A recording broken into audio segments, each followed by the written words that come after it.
De nada, muchas gracias por la invitación al programa. Como habíamos hablado en una entrevista anterior, cuando estuvimos conversando sobre el resultado del mes de enero del 0,9%, en ese momento justamente había mencionado que ante la pregunta de cuál es la proyección que se tiene para el año respecto a este resultado, tomando en cuenta este resultado de enero, y justamente te había comentado que nosotros nos manteníamos en la proyección de un 4% para cierre de año en razón de que veíamos que los precios de ciertos productos volátiles, ¿verdad?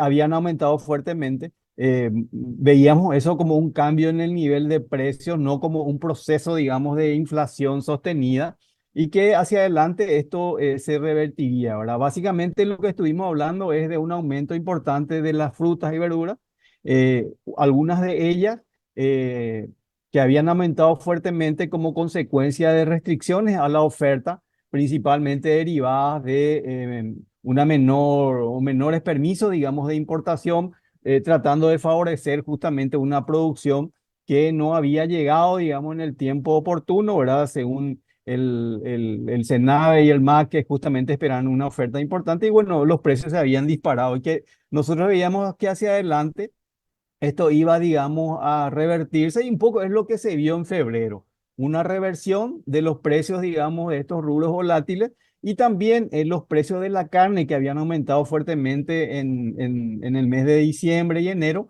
también tuvieron una retracción, ¿verdad? Por lo tanto, un poco eso explica el resultado del 0% que ubica un poco la inflación promedio dentro de lo que nosotros habíamos esperado como promedio, digamos, el año y justamente hoy la inflación interanual, la inflación, digamos, en 12 meses está en un 2,9%, que también decíamos que durante gran parte del año la inflación iba a ubicarse por debajo del 4%, probablemente hasta mitad de año, un poco hasta el tercer trimestre, y posteriormente estaría dándose la convergencia hacia la proyección de cierre del año del 4% de abajo hacia arriba. Un poco creemos que esto se está cumpliendo justamente conforme a lo que nosotros habíamos mencionado. Y lo que vemos es que los precios de ciertos alimentos, digamos, están un poco, digamos, altos. Son productos específicos, ¿verdad? Pero lo que quería mencionar es que si nosotros miramos un poco más hacia atrás, lo que habíamos mencionado es que los precios de commodity habían aumentado fuertemente y esto un poco explicaba, digamos, los aumentos de precios de los alimentos durante los periodos o en los años, digamos, donde la inflación había estado por encima de la meta. El otro rubro, digamos, que había aumentado fuertemente fueron los precios del petróleo también a nivel internacional y también estuvieron impactando, digamos, los precios a nivel, digamos, del consumidor, ¿verdad? Que en algún momento, te recordaba, Eduardo, llegó a un 11,8% y a partir de junio más o menos empezamos a ver esta reversión de los precios de commodity y también una reducción de los precios, digamos, tanto de alimentos como del combustible, sobre todo de combustibles, que en los últimos, a partir de junio hasta ahora, se ha reducido casi en un 18-19%, lo que sumado justamente a una política monetaria mucho más restrictiva, digamos, como consecuencia la meta. Y también el hecho del accionar del Banco Central hizo que las expectativas hacia adelante se vayan reduciendo. Un poco explica esta convergencia, digamos, y este menor nivel, digamos, de inflación respecto a nuestra meta. Y un poco esto está explicado en el informe de política monetaria justamente del mes de diciembre.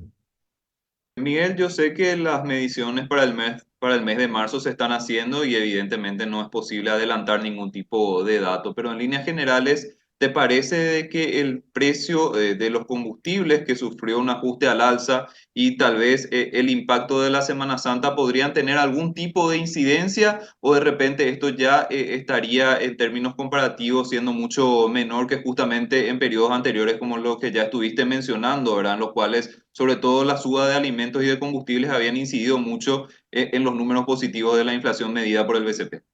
Sí, yo creo un poco el impacto, si bien sería, digamos, positivo, sería mínimo. Yo creo que hay que tener en cuenta también que los precios de los combustibles estuvieron bajando, como había mencionado anteriormente, hay una variación, digamos, de casi menos 15%, ubicándonos en febrero respecto, digamos, al mismo periodo en el año anterior. Y la pregunta es que inicial sería como que si esa reducción de precios de combustibles se ha traducido, por ejemplo, en una reducción de los precios de otros bienes y servicios, porque generalmente cuando sube, lo que se menciona es que, bueno, esto va a afectar el precio de ciertos alimentos, pero lo que vemos es que probablemente esta caída de precio de combustible, digamos que no ha representado un traspaso muy importante, digamos, hacia menores precios en los otros bienes y servicios, ¿verdad? Por lo tanto, eventualmente, si es que hacia adelante se pensaba en realizar algún tipo de ajuste, ¿verdad? En precios de estos otros bienes y servicios, probablemente la suba haga que simplemente algunos dejen, digamos, de querer reducir esos precios, ¿verdad? Y por lo tanto ahí lo que tendríamos es como que suben los precios de los combustibles, como yo no ajusté anteriormente ya los precios de los bienes y servicios, lo que voy a hacer ahora es dejar de ajustar a la baja y bueno, en general podrían permanecer invariables o el aumento va a ser bastante leve. Y lo de la Semana Santa, bueno, es algo típico, digamos, probablemente ya vimos, creo que en el mes de febrero aumento de los precios del huevo, el queso, probablemente algún otro producto asociado, digamos, a un consumo masivo durante estos periodos, pero generalmente, pasado, digamos, ese periodo, generalmente los precios tienden, digamos, a devolverse hacia niveles, digamos, de crecimiento mucho más esperados, compatibles, digamos, con la trayectoria que es consistente, digamos, con un 4% de inflación hacia adelante, ¿verdad? Miguel, hay algunas mediciones en las cuales todavía las variaciones interanuales están un poco elevadas. ¿Cuál es la lectura que hace el BCP con relación a eso y cuál podría ser la evolución también de cara a los próximos meses? Lo que vemos principalmente, lo que más se destaca, Eduardo, es, a pesar, digamos, de algunas reducciones de precios, ¿verdad?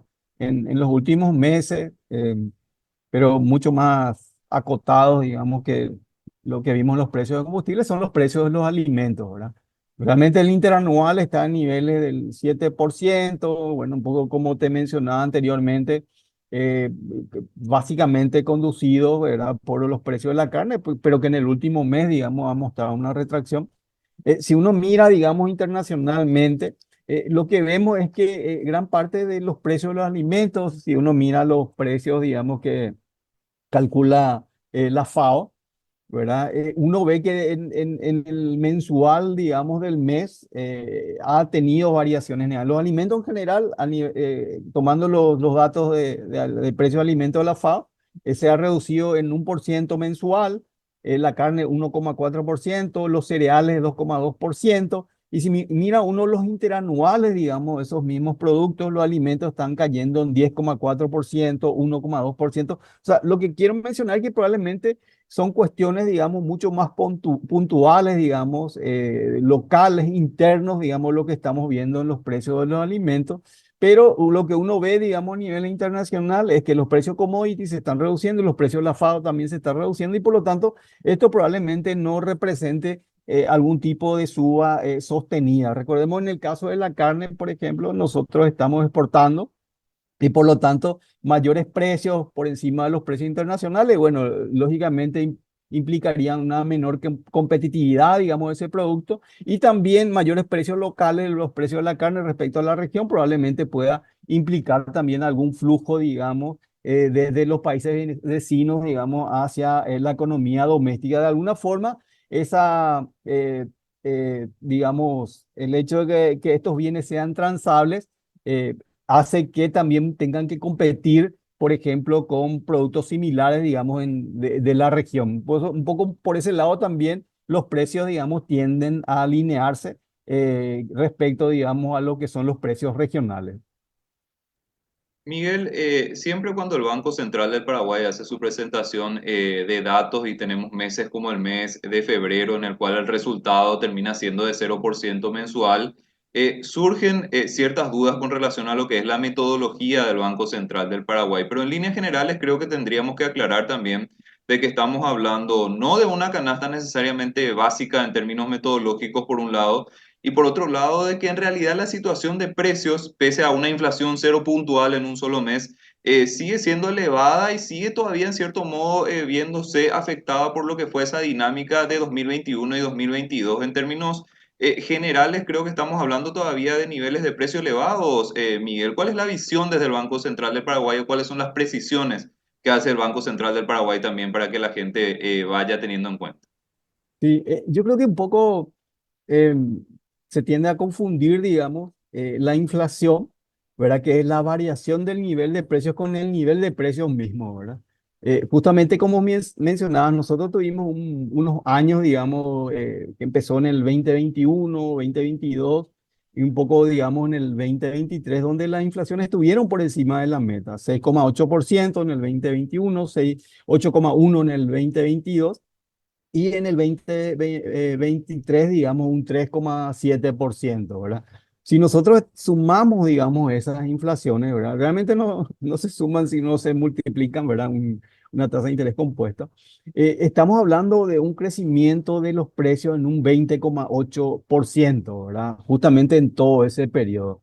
Evidentemente, Eduardo, si es que uno no tuvo algún reajuste, digamos, de salario, lógicamente, digamos, el impacto, digamos, sobre los ingresos de estos hogares, bueno, implica necesariamente una reducción de su poder adquisitivo y justamente eso es lo que siente que no está reflejado, digamos, en la inflación del 0% del mes de febrero, porque ahí lo que estamos haciendo es comparar el nivel de precio de febrero solamente con el de enero, pero el dato que me afecta a mí es el nivel de precios de febrero respecto, por ejemplo, a comienzos del 2020, ¿verdad? Entonces, si en todos esos años yo no tuve en algún ajuste, bueno, hay una pérdida de los ingresos, digamos, de un 20,8%, ¿verdad?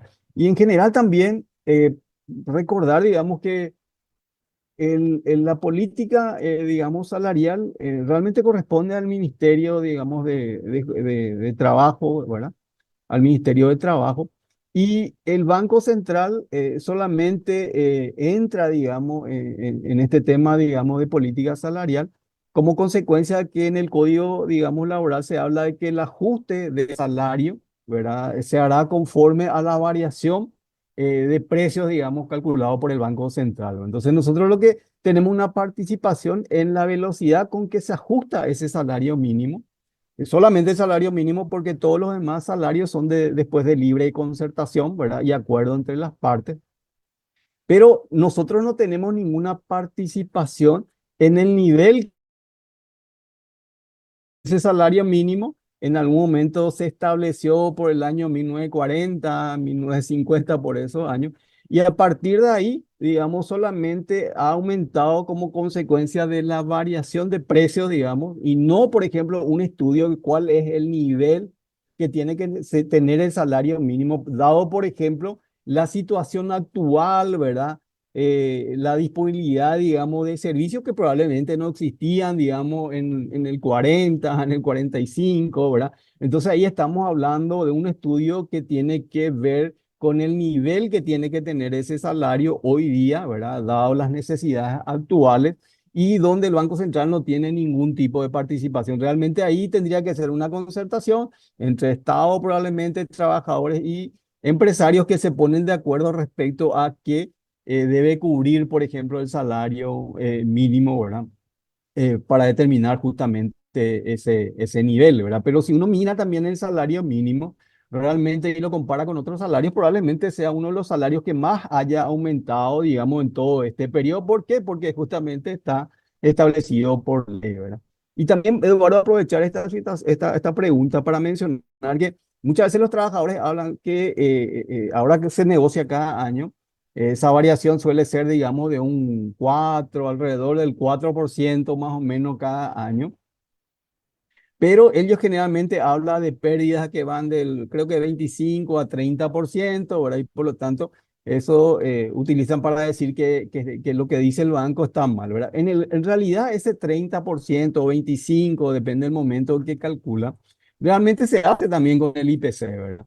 Lo que hacen es comparar contra un salario mínimo legal real, ¿verdad? Creo que el año 89 aproximadamente, y digamos, de ahí surge este 30%. Realmente la variación que consideran es mucho mayor, digamos, que solamente el año, digamos, que establece el código laboral. Y de ahí es que menciona este 30%. No es que en el mismo periodo de un año la variación que da el banco es cercano al 4 y ellos han hecho un estudio que sea el 30%, ¿verdad? Yo creo que eso es algo que ellos no explican, ¿verdad? Y que nosotros justamente habíamos calculado, ¿verdad? Y hay periodos donde, por ejemplo, los ajustes del salario mínimo no se realizaron conforme a lo que era la variación de precio, un poco de ahí ese desfase que generalmente ellos mencionan, ¿verdad? Y un poco también para el tema de credibilidad, ¿verdad? Yo creo que no hay que confundir los conceptos de credibilidad con popularidad, ¿verdad? Yo creo que el indicador no es popular, ¿verdad? Es como un árbitro, ¿verdad? Que justamente dice, bueno, si hay o no falta, digamos, durante el partido, ¿verdad? Y básicamente esto es asimilable a decir cuánto tienen que aumentar los ingresos monetarios, ¿verdad? Entonces, lógicamente, siempre hay una percepción, digamos, de que la inflación es más y que, por lo tanto, el ajuste tiene que ser mayor al 4%. Bueno, porque, digamos, yo siento que la variación de precios, ¿verdad?, de mi canasta es mucho mayor. Y podría ser también eso cierto, Eduardo, porque nosotros estamos hablando acá de una canasta promedio y pensando, hermano, en una familia que tiene, digamos, una conformación de miembros, digamos, con una mayoría, digamos, de hijos, cinco, por ejemplo, que están estudiando, lógicamente, probablemente el mayor gasto va a ser educación. O tiene una familia que tiene, digamos, miembros que están enfermos, por lo tanto, los gastos de salud van a ser relevantes. O otros gastos, digamos, que donde su canasta, digamos, de alimentos sea mucho más importante. O sea, depende del nivel de ingreso, pero también depende de los miembros, digamos, de ese hogar, ¿verdad? Y también el otro tema es que no es que hay un solo precio en la economía para un producto en todos los establecimientos. Realmente hay varios precios, ¿verdad? Uno va en un local y tiene un precio, el local que está a 2 cuadras de ahí tiene totalmente otros precios. Yo me acuerdo un trabajo que hacía, digamos, se hacía, digamos, en un medio, digamos, en la televisión, donde justamente iban a un local y preguntaban el precio, ¿verdad? Y muchas veces había diferencias de precios hasta 1.000 guaraníes, 500, ¿verdad? 300. Por lo tanto, de repente puede darse que justamente no haya aumentos, ¿verdad? De precios porque hay alguien que fijó mucho más allá del precio de mercado su precio y por lo tanto, dada la caída que tiene en su demanda, tiene que ajustar los precios hacia la baja y otros, digamos, que van subiendo. Entonces, realmente los precios se mueven en distintos momentos por diferentes motivos. Recordemos que hay factores de oferta, como el caso que te mencionaba, digamos, de la fruta y verdura, que hay una restricción de importaciones, eso hace que suba el producto. Probablemente la demanda sea mayor a la oferta, por lo tanto, eso también implica un aumento de precio porque la gente, digamos, tiene una mayor preferencia por ciertos productos, ¿verdad? Por lo tanto, los precios no es que tienen que quedar, sino son bastante dinámicos. Ahora, cuando los precios suben sistemáticamente durante un periodo de tiempo al 3 o el 4%, estamos hablando de una inflación anual anualizada de casi 48-50%. Entonces, ahí hay otra cuestión. O sea, no son cambios en precios relativos, sino por ejemplo, un financiamiento monetario que está aplicando niveles de inflación como la que estamos viendo, por ejemplo, en países vecinos, ¿verdad? Entonces, ahí sí es otra cuestión, pero los precios tienden a ajustarse dependiendo de la oferta y la demanda, ¿verdad? Y mencionar también que en algún momento la FETRABAN calculaba un índice de precios, ¿verdad? Y el cálculo del índice de precios es sostenible en la medida, digamos, que sea diferente al IPC, digamos, oficial. Si el IPC que uno calcula privado es igual al oficial, esto tiene un costo y por lo tanto no es sostenible. Bueno, ¿para qué voy a pagar un precio, un índice de precios privado? Porque tiene un costo, ¿verdad? Dado que el oficial da lo mismo que lo que dice el sector privado. En Argentina justamente se había dado ese hecho que los precios, digamos, había una desconfianza y por lo tanto había un IPC privado, IPC Congreso creo que en algún momento, ¿verdad? Y eran bastante distintos, a tal punto que muchas veces sindicatos que apoyaban al gobierno iban a negociar, digamos, sus salarios, ¿verdad? Pero con el IPC privado, ¿verdad? Porque estamos hablando de los ingresos, digamos, monetarios. Y también en algún momento CEPRO había calculado un índice de precios solamente de alimentos y también en términos digamos, de tendencia eran bastante similares. Y más recientemente algunos comparaban, por ejemplo, las variaciones de precios que calcula el Banco Central con las de Sedeco, ¿verdad? Tomando ciertos productos, en el caso nuestro, nosotros de fruta y verdura hacemos 4 recolecciones en el mes, en el caso de Sedeco creo que hacían 1 o 2 veces por mes, por lo tanto, como hay mucha variación de precios, de repente de un mes a otro podía darse diferencia, pero en el tiempo tenían la misma tendencia, a tal punto que nosotros tomamos la canasta de Sedeco, tomamos sus precios, le pusimos una ponderación, seleccionamos los mismos productos, digamos, de la canasta del BCP y usando la misma producción, pero con nuestros vectores de precios, lo que hacíamos es graficar y justamente eran tendencias similares. Lógicamente, como es mucho más rigurosa, siguiendo los criterios, digamos, de los manuales, digamos, índice de precios elaborado por los organismos internacionales es mucho más suave porque nosotros nos preocupamos mucho de que lo que estamos comparando sea, digamos, la misma cosa, ¿verdad?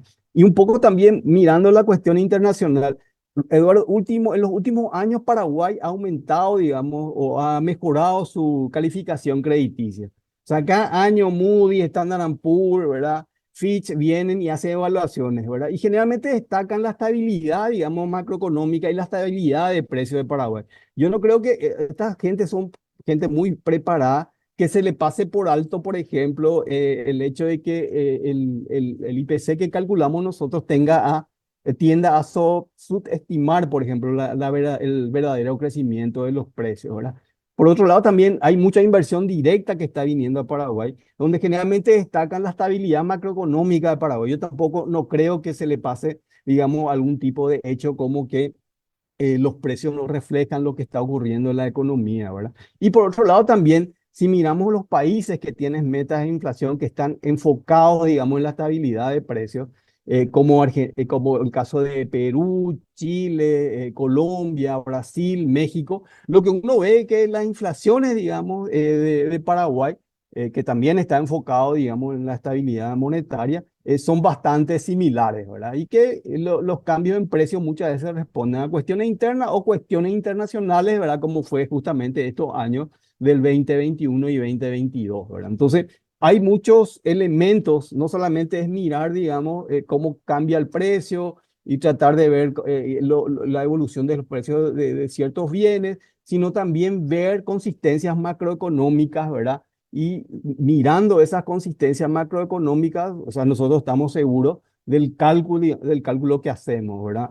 Además, creo que nosotros hicimos un cambio año base 2007, 2017 y también estamos preparando ya para el siguiente cambio de año base, donde se hacen estas actualizaciones, ¿verdad? Justamente leía que se mencionaba, ¿verdad? Que la dinámica hoy del mercado es bastante importante, ¿verdad? Que hay cambio de producto. Yo me acuerdo que cuando antes digamos, de implementar el IPC de 2007, había una fuerte crítica porque la canasta anterior no tenían celulares, ¿verdad?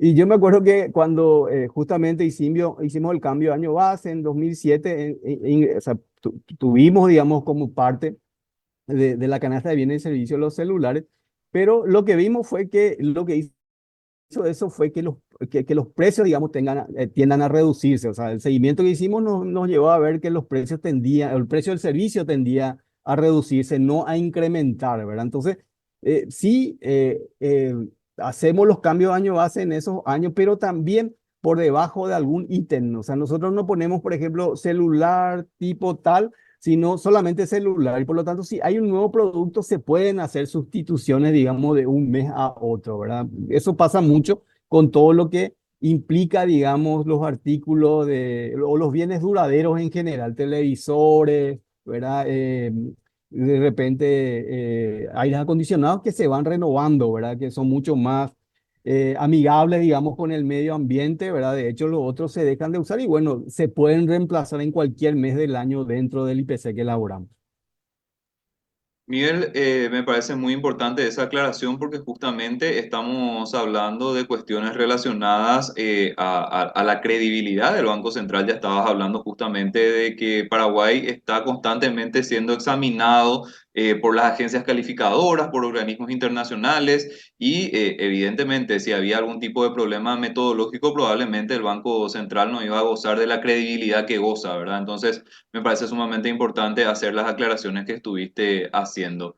Miguel, te agradecemos muchísimo tu tiempo, tu análisis y esperamos contar siempre con tu participación en este espacio para ir también dilucidando las dudas que nos van surgiendo. Muchas gracias, Eduardo, por la invitación y un gusto siempre poder participar de tu programa.